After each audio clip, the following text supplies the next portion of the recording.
नीम गांव की जिन्नात भाग 9।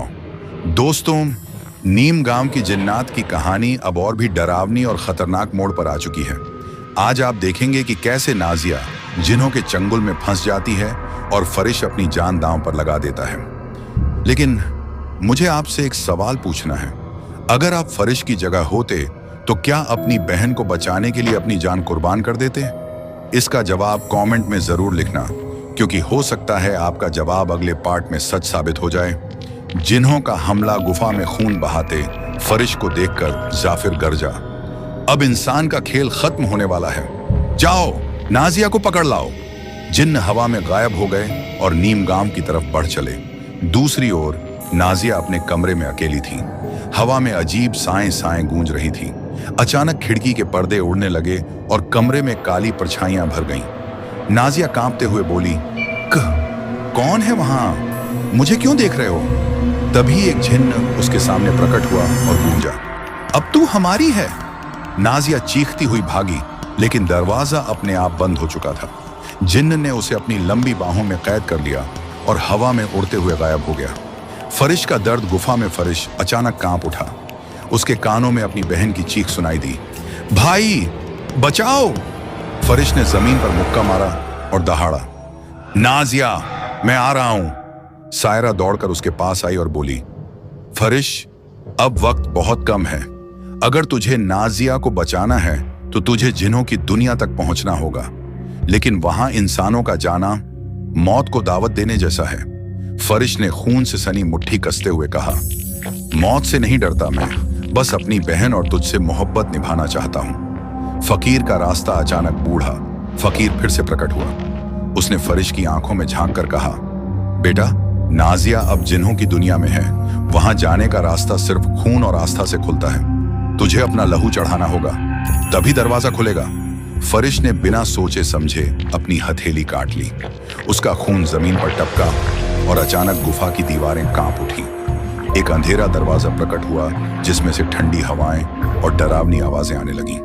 फकीर बोला, याद रख, अगर तू हार गया तो तेरी रूह भी उन्हीं जिन्हों की गुलाम बन जाएगी। फरिश ने सिर झुकाकर कहा, अगर मेरी रूह का सौदा करना पड़े तो भी मैं करूंगा, बस अपनी बहन को बचा लूं। जिन्हों की दुनिया उधर नाजिया को जिन्न अंधेरी सुरंग से ले जाते हुए एक विशाल किले में पहुंचे। जैसे ही उसने चारों ओर देखा, उसका दिल दहल गया। सैकड़ों जिन्न दीवारों पर बैठे उसे घूर रहे थे।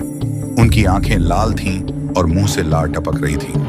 जाफिर हंसते हुए बोला, देखो इंसान की बेटी कितनी सुंदर है, आज रात ये हमारी ख्वाहिश पूरी करेगी। बाकी जिन्न शैतानी ठहाके मारने लगे। नाजिया रोते हुए चिल्लाई, मुझे जाने दो, मैं किसी की बहन हूं। लेकिन जिन्हों के लिए उसकी चीखें बस मजाक थीं। जाफिर ने आदेश दिया, इसे कमरे में बंद कर दो, रात ढलते ही ये हमारी होगी।